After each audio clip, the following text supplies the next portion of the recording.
Excerpts from the Bhagavad Gita, Chapter 15, Purushottama Yoga, Devotion to the Supreme Self. The one who grasps this great secret will become enlightened.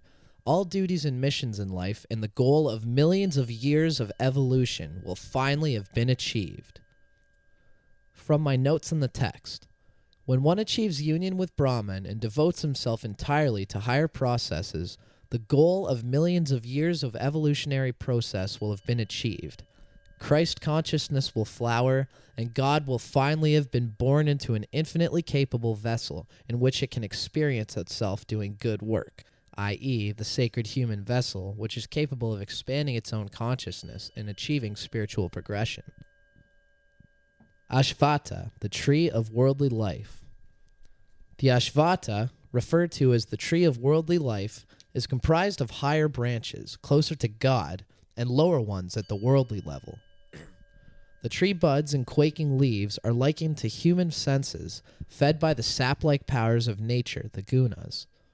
The downward branches, stuck deep in mud, are attachments that bind the individual soul, the jiva, to earthly existence. To understand the nature of this upside-down tree is to see the inverted way that humans perceive life. Sever worldly branches with the axe of non-attachment, changing your worldly spectacle. Although the origin and totality of this tree of worldly life may be beyond the ken of humanity, know that its branches stuck in the world must be cut by the axe of non-attachment. When you sever these attachments, an attitude of sacred dispassion comes, which is the prerequisite for spiritual vision. Then, spiritual intuition supplants your usual seeing, and your whole spectacle of the universe undergoes a dramatic change. But cutting through the root bonds is not enough. After the axe has done its work, you must seek the supreme goal of life, liberation from the cycle of rebirth. When non-deluded ones have slashed their attachments, they enter the light of the supreme goal. When they are free of pride and have slashed their attachments, when they have dropped their craving for pleasure and their aversion to pain, then those clear-seeing ones enter the light of the supreme goal. That light is indeed bright beyond all light. Once the individual soul achieves this ultimate enlightenment, he or she is forever with me and is never restored to a separate existence. The Jiva's journey. Birth of the Jiva in a physical body. I will now explain more about the individual soul, the Jiva. The Atma, or Atma, a part of divinity, enters into a body in the womb before birth. Thus it enters the world of matter. It draws around itself the five senses, with the mind as the sixth. The mind and senses, remember, are prakriti, a part of nature. The Atma carries with it the mind and senses. Like a breeze wafting the scent of perfume, the Atma, when it migrates from one body to the next, carries with it the mind and the senses. That means it brings along the intellect, the ego, the sense of being a separate identity, and the lower mind, transferring thoughts and tendencies from previous lifetimes. The individual soul, Jivatma, because it has drawn the senses around itself, experiences the pleasures, desires, and pains of the world. The senses and mind cannot comprehend Atma or Jiva, but yogis can. People who are unaware of the true self within, Atma, do not recognize this Jiva in them that's using the senses. As the senses are limited to the mind level, they are incapable of comprehending Atma, which is above the mind. Yogis, however, possessing the eye of wisdom, intuitive faculty, do see me, their Atmic self within. Eye of wisdom. To obtain this eye of wisdom, you must do two things. 1. Surrender your ego. And 2. Purify your mind. Those with only half-hearted surrender or only partially purified minds are not granted the capacity to see their Atmic self. God's immanence in all. From my notes on the text, this is the primordial process of life, the essential sublime substance. Remember, dear friend, that I am subtly inherent in everything in the universe.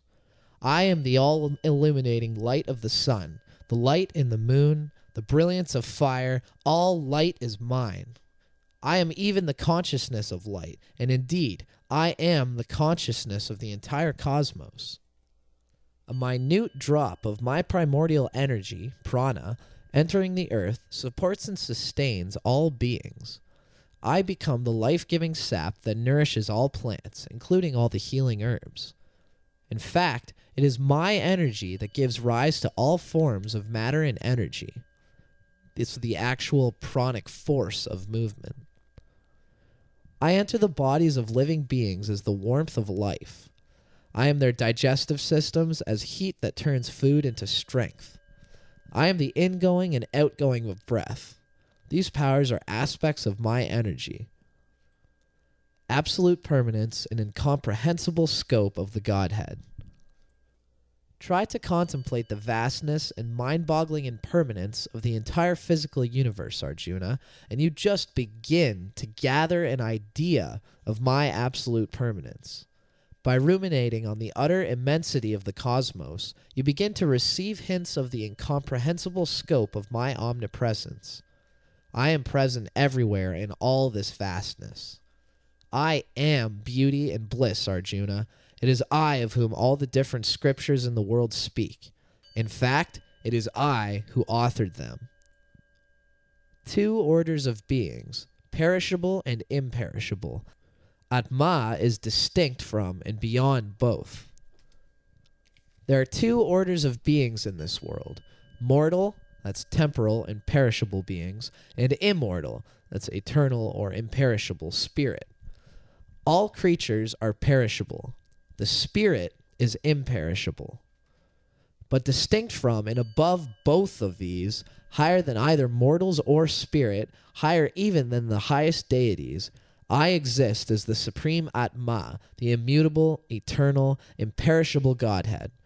It is this utmost level I who pervades and yet remains above and beyond all three worlds, earth, the in-between levels, and the heavens. As I transcend both the perishable and imperishable, I am known in this aspect of myself as the supreme, absolute, highest self, or Purushottama. One reality. There's only one reality, Arjuna, one. Those who know and see the supreme level of self in me know and see the truth. These enlightened souls devote themselves to me with full hearts. I have revealed this most profound and esoteric of all truths to you. The one who grasps this great secret will become enlightened. All duties and missions in life and the goal of millions of years of evolution will have been achieved. There is no higher knowledge. That one has done what has to be done.